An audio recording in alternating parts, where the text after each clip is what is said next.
Last time we spoke about the amphibious assaults in New Georgia, New Guinea, and the naval battle of Kula Gulf.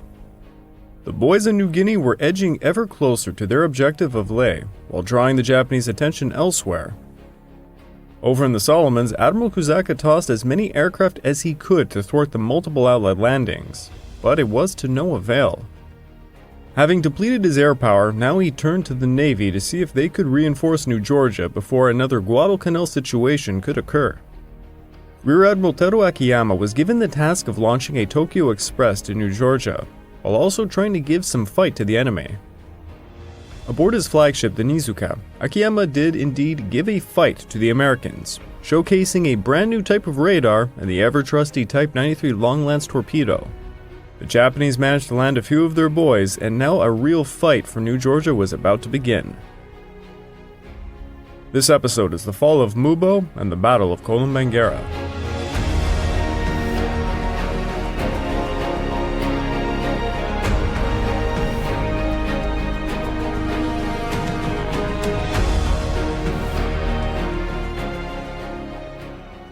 Welcome back to the Pacific War Podcast week by week, and I'm your dutiful host, Craig Watson. But before we can begin, I just want to remind you all, this podcast is only made possible through the efforts of Kings and Generals over at YouTube. Perhaps you want to learn a bit more about World War II? Kings and Generals has an assortment of episodes on World War II and so much more, so go give them a look over at YouTube. So please subscribe to Kings and Generals over at YouTube and continue to help us produce this content by checking out www.patreon.com/kingsandgenerals. And hey, don't forget about our sister podcast over at the Age of Conquest, The Fall and Rise of China podcast, written and narrated by me. And if after all of that you are still hungry for some more history, why don't you check out my personal channel, the Pacific War channel over at YouTube, where I just interviewed Cody from Alternate History Hub, talking about some alternate history with the Pacific War. Also, just a friendly reminder, I myself have a Patreon account, which can be found at www.patreon.com/thepacificwarchannel. Over there, you can get early access to all of my content and some exclusive podcasts. Check it out, it'll mean a lot to me. So the past few weeks have been chaotically juggling multiple events across the Solomons and New Guinea, and this week it shall be no different. So let's first jump into New Guinea. General MacArthur's forces managed to pull off the Naso Bay landing, getting General Savage, who should be pronounced Savage, I'm very aware of that, I just keep calling him Savage, I can't help it, needed some reinforcements on his eastern flank, and a new supply route. Now the landing in Naso Bay was part of an ongoing operation codenamed Doublet, aimed at dislodging the Japanese from Babtabi and Mubo. Taking these were necessary for the future push against Leh and Salamaua. Mubo held an airfield, and its capture would greatly facilitate troop movements towards Salamaua. The movement in the interior towards Mubo was complicated by rough terrain. There were a series of ridges that could be defended sternly by the Japanese. As we have seen the past few weeks, there was Roosevelt Ridge, the Pimple, Green Hill, Observation Hill, the Babia Ridge, and the Batoy Ridge. They proved to be heavily defended. For the Japanese headquarters, all of the Allied offensives were confusing as to where exactly the main target was to be. General Nakano remained confident Salamaua was the main target, and he acted accordingly by beefing up defenses there. He ordered Major General Choichi Miroya, the commander of the 51st Infantry Division, to fortify and defend Salamaua. As part of this, he also ordered Miroya to dispatch around 1,000 men to halt American forces trying to move up the coast towards Lake Salis. Now by July 2nd, Brigadier Moten's plan was for the 2 and 6 and the 2 and 5th battalions to take Mubo and Observation Hill, while the new Taylor Force would capture Batoy Ridge and then the ridge between Bu Alang and Bu Campbell Creeks. After this, the forces would link up, and the Japanese lines of communications along the Bui Gap Creek would be severed. While this was going on, the 15th Brigade, who was working in conjunction with the newly landed troops, they would be performing an offensive directed at reducing the Japanese presence around Leh and Salamaua. Part of this offensive involved the inexperienced 58th 59th Battalion, who had a hell of a time facing the Japanese at Babtabi Ridge. The 58th 59th Battalion were 2 previous militia battalions from Victoria. Initially, they were a defensive force in Australia, not meant to go to places like New Guinea. But when times are tough, as they say, They got a taste of hand-to-hand combat in late June, and while they did not make much progress, they certainly impacted the campaign, forcing General Muroya to request reinforcements so he could maintain a firm defense for the approaches to Salamaua. Nakano made it clear Babdabi was of grave importance, stating, "This location is the last key point in the defense of Salamaua." Muroya received Major Otoichi Jinyo's 1st and 3rd Companies of the 80th Battalion. They had marched through the Coconuts area to Babdabi, bringing with them 2 mountain guns of the 26th Field Artillery Regiment. Meanwhile, Colonel Araki sent his 1st Battalion over to the Old Vickers position. By early July, Muroya now held 5 infantry companies, around 500 men strong in all. But with all of this activity hitting the north, Araki became worried and ultimately decided to move his regimental HQ and his 1st Battalion to Komatium, leaving only his 2nd Battalion to hold Mubo. On July the 4th, Brigadier Heathcote Hammer took command of the 15th Brigade. He was a veteran of the Second Battle of El Alamein, one of the most iconic battles of World War II, and yours truly actually wrote quite a large episode for Kings and Generals on that one. I really do hope that comes out before you hear this podcast, or else I just kind of gave a really bad spoiler. Also, just to kind of point something out, it's a bit of an interesting episode. It's going to be a really long one compared to the regular Kings and Generals YouTube episodes. I think it's about double, if not 2.5 times in length. I might actually make an exclusive podcast on it on my Patreon as well, because I really put a lot of research into that one. The Second Battle of El Alamein is very complex. Anyways, Hammer had taken a German bullet right through both of his cheeks, in his face, but he did not lose a single tooth in the process. I guess he was pretty lucky on that count. He earned a Distinguished Service Order for his time in the Middle East, and in June of 1943 he was promoted to Brigadier, given command of the 15th Brigade. He was considered one of the most original and magnetic leaders of the Australian infantry. Hard as nails was said to be his motto, and "As you train, so you fight" was his creed. When the 58th 59th Battalion stalled, he was tossed into the thick of it. Now do remember, he was coming directly off the victory at El Alamein, so he was, I guess as you can call it, desert-minded when he was tossed into the unforgivable jungles of Green Hell. He would have to deal with completely different terrain, different types of troops, and a different type of enemy that wasn't Italian or German. Another result of the delays at Babdabi saw General Savage dispatch Major Worf's commandos over to stop the Japanese from escaping Mubo. On July the 5th, General Savage ordered Hammer to send the company towards Tambu Saddle and Goodview Junction, where they could cut off the Komatium track, thus preventing the Japanese from escaping Mubo to the north. Meanwhile, B Company were on the bench cut track, carrying out ambush attacks. The 2 mountain guns brought up to the Old Vickers position were sporadically hitting Australian positions to their misery. C Company was performing a diversionary attack, while D Company was trying to capture the Coconuts, and they were successful at taking its northern region by nightfall on June the 6th. The next day, the 80th Regiment were pushing the 58th 59th Battalion back as aerial attacks from 6 Bostons hit the Old Vickers position, allowing C Company to charge in with further support from D Company's mortars. The men charged up the steep ridge into Japanese machine gun nests and pillboxes. Likewise, the 1st Company of the 80th Regiment with support of the 1st Battalion 66th Regiment were launching counterattacks out of Komatium. The Japanese managed to ambush some Australian supply lines, inflicting some casualties. On July the 9th, the Australians tried to charge again into the Old Vickers position through Sugarcane Knoll, but it went the exact same as last time. The machine gun nests and pillboxes were simply too much. Babdabi Ridge proved a tough nut to crack, but all of the activity was causing more and more Japanese units to move away from Mubo. By this point, Mubo was being defended by 950 men, and of those, 770 were frontline soldiers of the 66th Regiment and the 14th Field Artillery Regiment. And so the time was ripe to hit Mubo.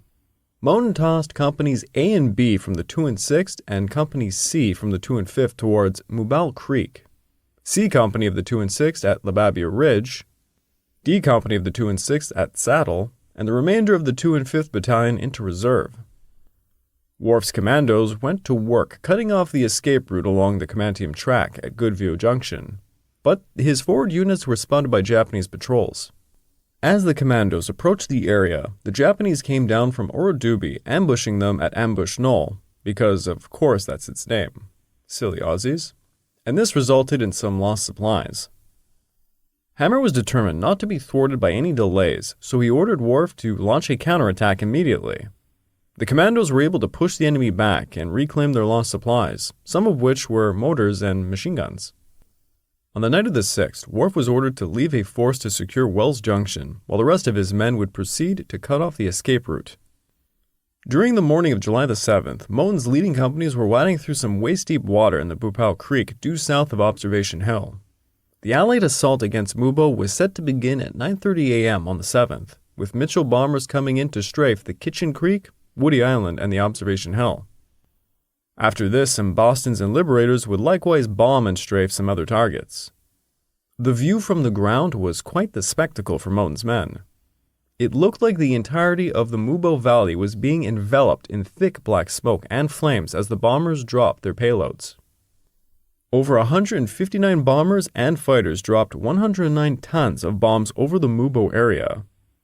Even if the bombs did not directly cause casualties amongst the Japanese in the area, it still caused absolute chaos. Once the aerial attacks had dissipated, the ground forces opened up with their artillery and charged in. A Company of the 2 and 5th advanced without encountering any opposition, successfully climbing the northern slopes of Observation Hill. The southern slopes proved much more difficult, with the Japanese putting up a fight against B Company.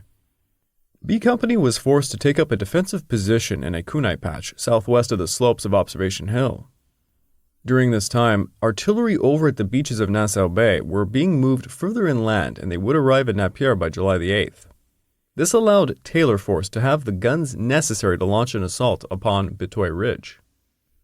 Taylor's men managed to get to the southern slopes of the ridge by 3 p.m., while A Company touched its forward crest.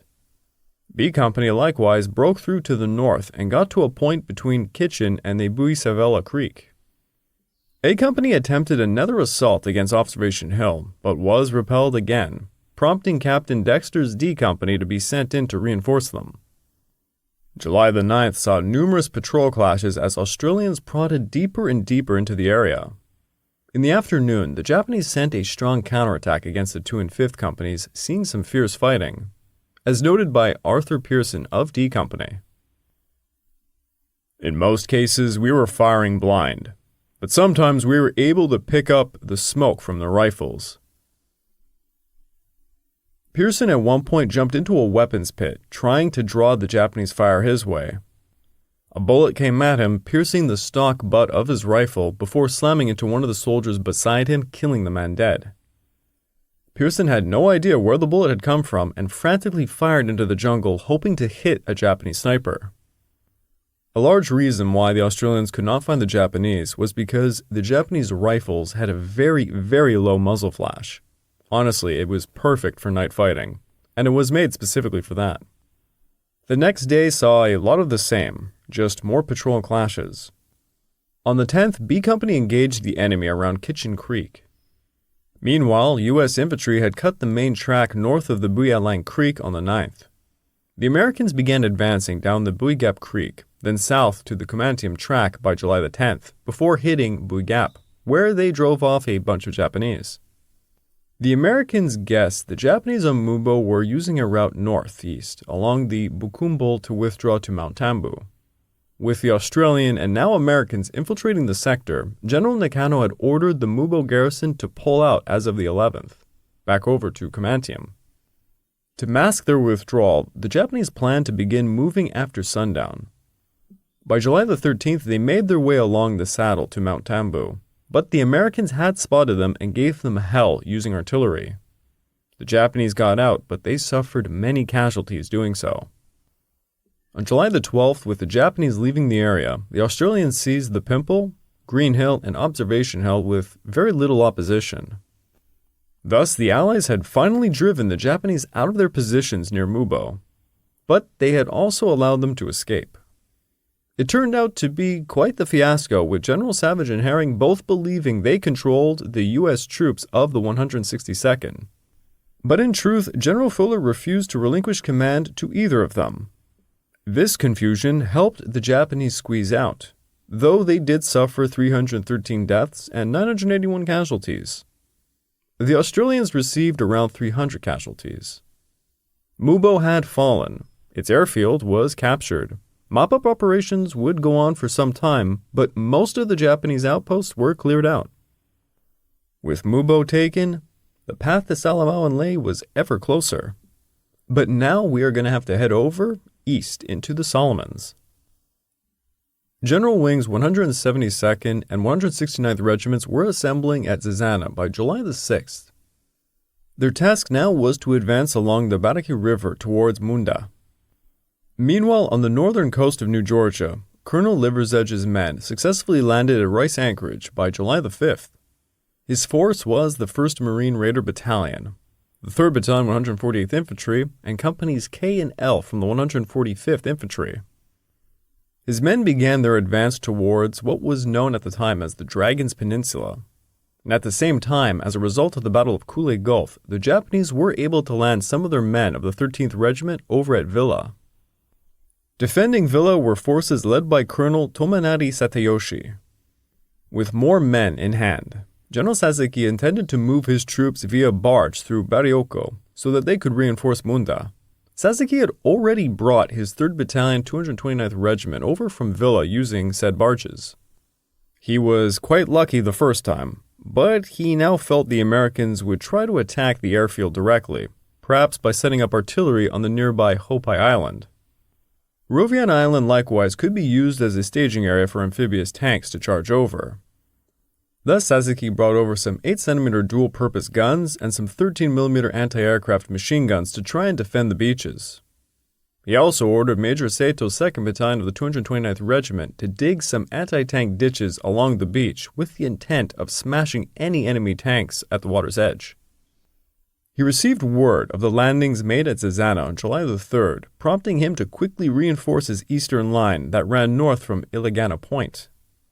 By July the 6th, he had the 3rd Battalion 229th Regiment and Sato's 2nd Battalion holding positions along the Iligana line, with a roadblock position held by a company who were using felled trees and barbed wire in front of the barricade. Sasaki also had at his disposal a company of the Kure 6th SNLF led by Commander Okamura Saburo at Beiroko, with a small detachment of the 2nd Battalion 13th Infantry led by Major Obashi Takio. Meanwhile, General Wing managed to get most of his 172nd Regiment to the mouth of the barricade, but the 2nd Battalion of the 169th remained at Rendova, and the 1st and 3rd Battalions were moving inland towards the Japanese roadblock. Unfortunately for the 3rd Battalion, they had not found the roadblock by the night of July the 6th, and they dug in just a little bit east of it. They did not establish a good perimeter for their foxholes. They did not set up any tripwires nor barbed wires anywhere.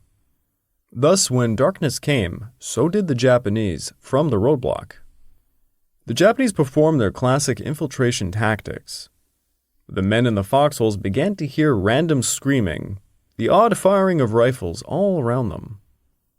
The Japanese began to infiltrate their perimeter, with one soldier reporting that Japanese troops were approaching while calling out company code names in English. It was a brutal night, to be sure.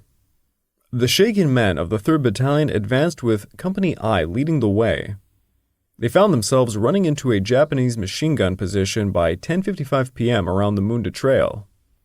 They retaliated with mortars and machine guns, but could not properly see where the enemy was. Luckily, B Company from the 172nd showed up attacking the roadblock from the rear.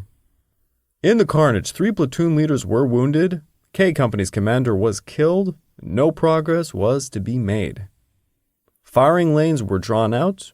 The Americans were trying to find the enemy, but their muzzle blasts were too small to see. Some of the Americans tossed grenades, but they could not get close enough to effectively do so. By 3:30, the 3rd Battalion withdrew from what they called Bloody Hill to dig in for the night, but the Japanese continued to harass them. According to the 169th Infantry, "It was a sleepless night, spent under continued harassment from enemy patrols speaking English, making horror noises, firing weapons, throwing hand grenades, swinging machetes, and jumping into foxholes with knives. On the 8th, the roadblock was overrun, costing the 3rd Battalion of the 169th Regiment and B Company of the 172nd Battalion 6 deaths and 13 wounded. The next day, the 169th finally got to their assembly point at Barraquet Line, while Colonel Liversedge and his men were crossing the Tamaki River. Colonel Liversedge planned to send Colonel Griffith's 1st Raiders with 2 companies of the 145th Regiment to swing around the west shore of the Inugai Inlet prior to assaulting Baroko, while the 3rd Battalion of the 148th Regiment would advance over to the Munda-Baroko Trail to cut off Munda from any reinforcements. Liversedge estimated taking the Inugai Inlet and cutting off the trail would be done by July the 8th, and it was critical it was done as fast as possible, as his men only had 3 days' rations on hand.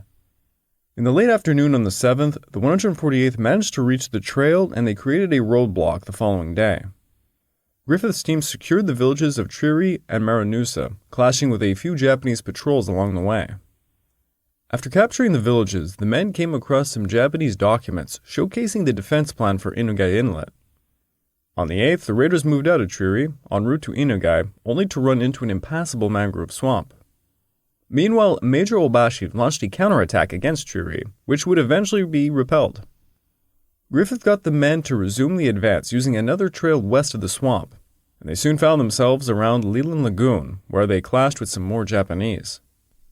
The morning of the 9th saw General Wing's main advance begin. At 5 a.m., General Barker's 3 battalions of artillery positioned on both shores of the Honiavasa Passage and some 155 mm on Rendova opened fire on Munda. The artillery put several thousand rounds of 105mm and 155mm high explosives upon Munda.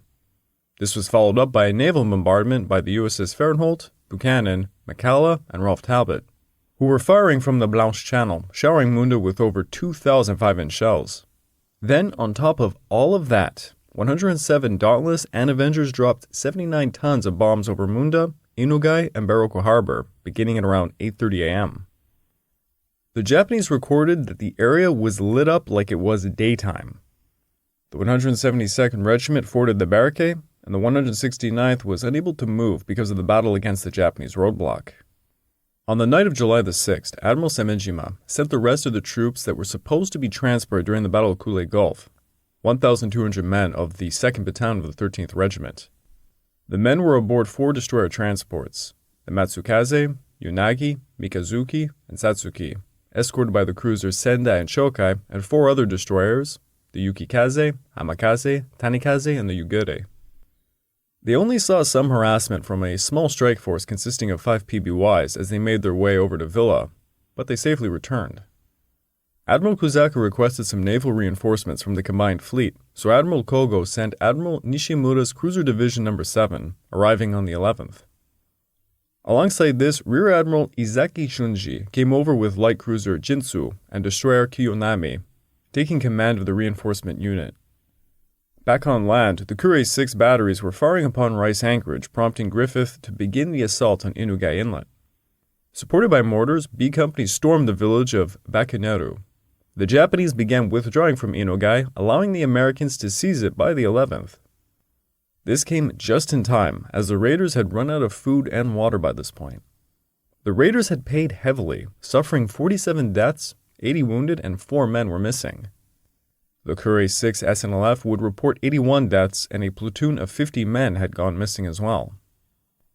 The heavy losses forced Liversedge to request the 4th Raiders be landed over so that they could capture Baroko, but they would only arrive on the 18th.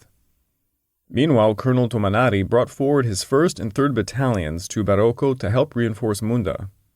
At around 4 p.m., the 3rd Battalion led by Colonel Takabayashi attacked the American roadblock, nearly dislodging them. By nightfall, the Japanese took up a position on a ridge to the 148th's northern flank. There was a series of counterattacks until the next day, which saw a bit of a stalemate. Then the morning after, the Japanese simply backed off. The 148th Regiment would hold on to the roadblock for more than a week, but would quickly run low on food. It mattered not, however, as the Japanese had just advanced along another trail further west, prompting Liversedge to order the roadblock abandoned by July the 17th. Now, Admiral Kusaka wanted to reinforce the important volcanic island of Kolombangara. Kolombangara was a perfectly round stratovolcanic cone soaring out of the sea to an altitude of about 5,800 feet. The Japanese had a garrison on Villa Airfield on the island's southern shore. The island often saw men and supplies put upon barges that would make nighttime transits across the straits to Munda Point. Kusaka sought to toss another 1,200 troops. Major Yamada Tadachi's 2nd Battalion, 45th Regiment, and the 8th Battery of the 6th Field Artillery. Transporting them would be the Matsukaze, Unagi, Minazuki, and the Satsuki coming from Bun. They would be escorted by Admiral Izaki aboard the Jinsu alongside 5 other destroyers, Mikazuki, Yukikaze, Hamakaze, Kiyonami, and the Yugure, all coming from Raval.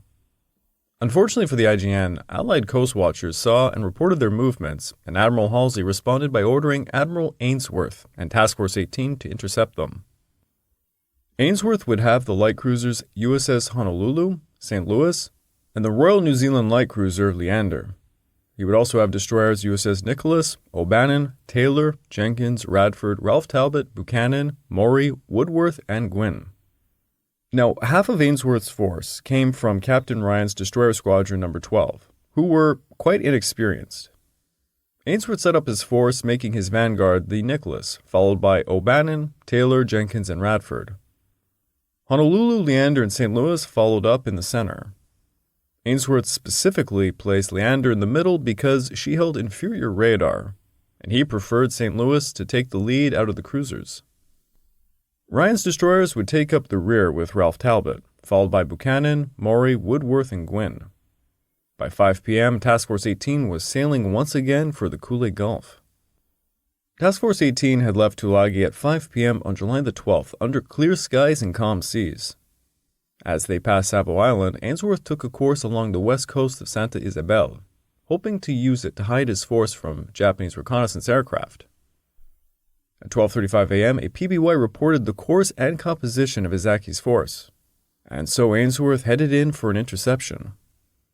As the two forces were converging, Izaki dispatched his destroyer transports through the Vela Gulf to unload the troops, but at 1 a.m. he was alerted of the approaching enemy. It was actually the Americans who established radar contact first, but the Japanese gained visual contact by 1:08 a.m. Now, despite the fact the Americans made the first radar contact upon the Japanese, it would actually be the Japanese that detected the Americans about 2 hours earlier. This was because of electromagnetic impulses the American radar systems emitted. The Japanese crews had actually managed to gain a fairly accurate picture of Ainsworth's disposition because of this. At 1:08 a.m., the Japanese had made visual contact, and they were the first to attack, launching 29 torpedoes by 1:14 a.m. Ainsworth's vanguard increased speed to engage the Japanese with their own torpedoes, while the cruisers turned to deploy their main batteries and engage to a starboard side. Ainsworth, yet again ignorant of the Type 93 Long Lance's capabilities, had no idea the fish were already in the water coming towards his force, as they watched the Japanese destroyers simply turn away. The American destroyers tossed 19 Mark 14 torpedoes, but the Japanese were over 10,000 yards away, turning north, thus completely wasting this volley. When the Japanese column closed in to about 10,000 yards or so, at 1:12 a.m., Ainsworth ordered his cruisers to open fire, concentrating on the Jinsu, which was leading. Honolulu and St. Louis fired an incredible amount of shells for 18 minutes. 1,100 and 1,366-inch rounds, joined by 355-inch rounds. The Leander fired 166-inch rounds. The Jinsu was first hit to her rudder, then her bridge, killing Izaki, followed by 10 or so more shells to her engineering spaces. She was a doomed, burning ship that came to a dead drift quite quickly. The Americans then launched another volley of torpedoes, 21 in all, but they would all fail to hit a mark. By this time, the Japanese torpedoes were finally arriving to the scene. Leander was the first to be hit at 1:22 a.m., forcing Ainsworth to detach Radford and Jenkins to help her limp away. The rest of Ainsworth's forces managed to avoid the rest of the torpedoes. While all this was occurring, the destroyer transports had successfully unloaded the 1,200 troops, and they were moving further north to withdraw from Izaki's other destroyers.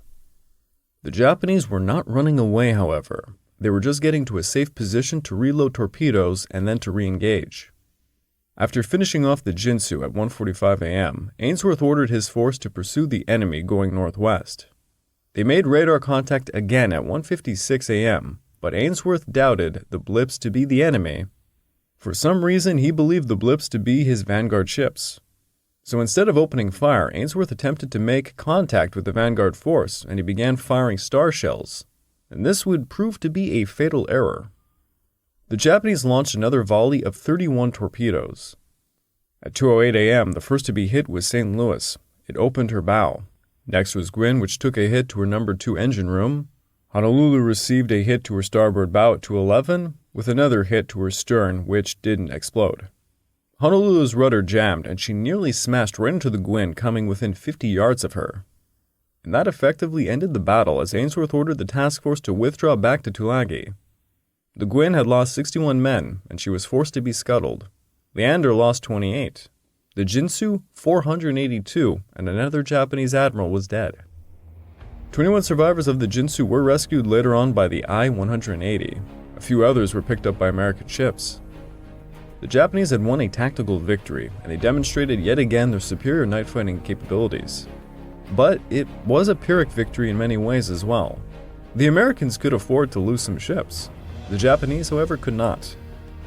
After the defeat, Admiral Nimitz decided to change tactics and would not confine any more cruisers to the Solomons, as they could not hope to chase down the IJN's destroyers, and their troublesome torpedoes were quite a threat. Nimitz wrote a letter to Admiral Halsey suggesting that a well-trained squadron of 2,100-ton Fletcher-class destroyers would be better suited to such waters rather than cruisers.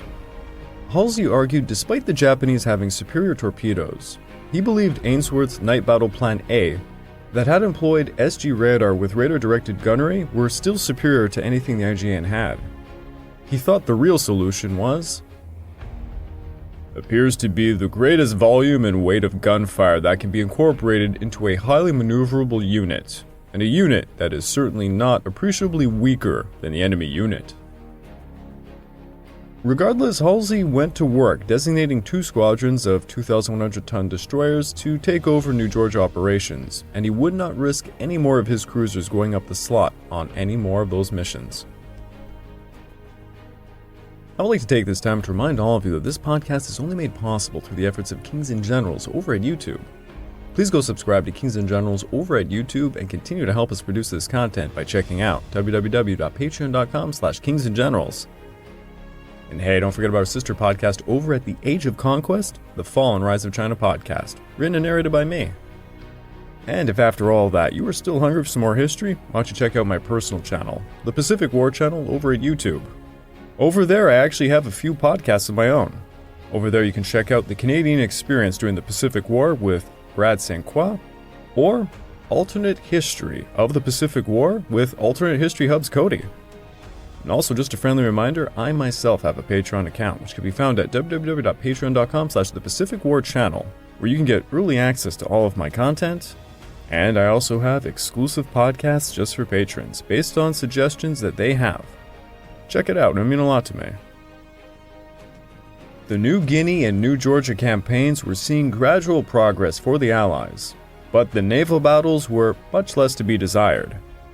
While the Japanese were earning some victories, they were rather Pyrrhic in nature as American production was going to win the day.